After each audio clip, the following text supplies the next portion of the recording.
presidente. Señorías,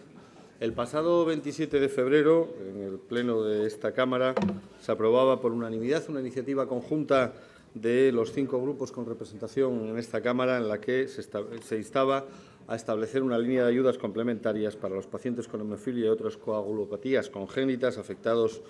por VHC a causa de los contagios en el tratamiento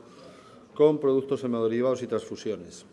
Hoy esa proposición no de ley se ha materializado en un proyecto de ley que hemos votado y que ha salido aprobado en esta Cámara. Ya anuncié en aquel momento, en el debate sobre aquella proposición no de ley, que a mí me hubiese gustado introducir una modificación en aquella iniciativa para que no quedasen fuera de esta cobertura, de este sistema de ayudas, aquellas personas que me parecía que estaban en una situación igual, una situación similar, y que eran las personas que habían resultado afectadas no por VHC, sino por VIH, también en un momento previo, en un momento anterior a el que el sistema sanitario dispusiese de los mecanismos suficientes para detectar esa infección. No pudo ser en aquel momento, en fin, y en aras, digamos, a unanimidad parlamentaria y para poder avanzar, pues lo que planteé es que traería una iniciativa a esta Cámara para que se les diese cobertura similar a este grupo de personas afectadas. El principio ya lo establecí en aquel momento. Para nosotros el principio era precisamente el principio de igualdad, es decir, a situaciones iguales démosle un tratamiento igual. Y las situaciones son básicamente iguales, porque también se trata de personas que además han dispuesto de un sistema de ayudas de carácter nacional implementado desde el Ministerio de Sanidad, en este caso implementado a través del Decreto Ley 9/93 de 28 de mayo, por el que se concedían ayudas a los afectados por el virus de inmunodeficiencia humana, VIH, como consecuencia de actuaciones realizadas en el sistema sanitario público. Y hacía referencia a esta situación que les venía reiterando de personas que resultaron contaminadas por VIH como consecuencia de transfusiones o del tratamiento con hemoderivados antes de que se conocieran suficientemente las medidas a adoptar para evitar el contagio por estas vías. Y que además se daba una circunstancia, digamos, especialmente dolorosa, y es que en algunos casos, en ciertos casos, desconociendo el propio contagio, llegaron a producir también la contaminación o el contagio del cónyuge y de sus hijos. De ahí que aquel Real Decreto, el Real Decreto 9/93, abarcaba a las personas con hemofilia u otras coagulopatías congénitas contaminadas con VIH por transfusiones sanguíneas en el ámbito sanitario público, las personas contaminadas con VIH como consecuencia de una transfusión sanguínea, los cónyuges o personas que hayan formado una unidad familiar debidamente acreditada y que también, digamos, por esa relación convivencial hubiesen sido contaminadas, y los hijos de las personas también relacionadas en estos puntos que hubieran nacido de un embarazo anterior a la fecha de diagnóstico del VIH de la madre y hubieran sido contaminadas también por esa vía del referido virus. Se trata en todos los casos, se trata de personas para quienes la enfermedad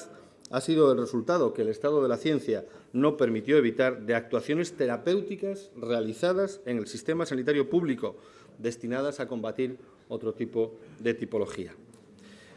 Es, por lo tanto, y algo se habló aquí en el debate del proyecto de ley, es el reconocimiento no de que la Administración no tiene responsabilidad, al contrario, es el reconocimiento de una responsabilidad objetiva por parte de los poderes públicos y, por lo tanto, también la aplicación del deber de solidaridad para con las personas que soportan un daño grave a su salud, gravísimo a su salud, por una actuación de la propia Administración sanitaria que en ningún caso, tenían obligación de soportar y que al final acabaron soportando. Vuelvo a decir, en este caso, aunque hubiese sido por una responsabilidad objetiva, porque, digamos, el estado de la técnica no permitía hacer esas pruebas y esos controles. Pero estamos hablando, al final, de un reconocimiento de una responsabilidad objetiva de la Administración. No nos equivoquemos. No se trata de que digamos, bueno, hacemos unas ayudas de carácter benéfico, solidario, pero la Administración no tiene responsabilidad alguna. Al contrario, la percepción de aquellas ayudas llevaba implícita o necesitaba para su tramitación la renuncia al ejercicio de acciones por parte de las personas afectadas, lo cual era un reconocimiento implícito de que se daba esa responsabilidad objetiva por parte de la Administración. Por lo tanto, si en el caso de los hemofílicos afectados por VHC hemos hoy votado una ley que establece un sistema complementario a las ayudas de carácter estatal, yo no encuentro ninguna razón para que dejemos excluidas a las personas afectadas no por VHC, sino por VIH, SIDA, sean estas hemofílicas o tengan otro carácter. La razón es objetivamente la misma y creo que el tratamiento debe ser objetivamente el mismo. Y además, en una cuestión de orden práctico, por aplicación de aquel decreto ley de mayo, el decreto ley 9/93, se constituyó en el ámbito del Ministerio de Sanidad una comisión de asistencia, la denominada CASBI, una comisión de asistencia a las personas afectadas por VIH-Sida, que fue la que tramitó esas ayudas y que, por lo tanto, de la misma manera que en la ley del año 2002 se estableció un censo de quién eran las personas hemofílicas afectadas por ese contagio de VHC, también esa comisión del Ministerio de Sanidad dispone de un censo de quiénes son las personas que recibieron esas ayudas derivadas de ese decreto ley del año 93. Señorías, no voy a extenderme más. Creo, ya le digo, que la conjugación de esos dos principios, el principio de igualdad y el principio de solidaridad con aquellas personas, vuelvo a decir, que han sufrido un daño gravísimo en su salud, en algunos casos, en fin, de forma absolutamente penosa, lo han trasladado incluso a descendientes o cónyuges. Creo que la conjunción de esos dos principios debe de hacernos aprobar hoy esta proposición no de ley y, a partir de ahí, deberá de ser el Gobierno el que instrumente los mecanismos. Como se decía en el debate de la proposición de ley, también puede actuar mediante un decreto para establecer un sistema de ayuda similar al que hemos reconocido mediante ley a los afectados por VHC. El instrumento normativo, yo creo que le corresponde al Gobierno el establecerlo, no nos corresponde a esta Cámara. Se eligió en el otro caso la vía de un proyecto de ley, creo que en este caso se puede establecer la vía de una resolución de carácter inferior, de carácter reglamentario. En todo caso, la cuestión es que, de forma práctica, creo que se debe dar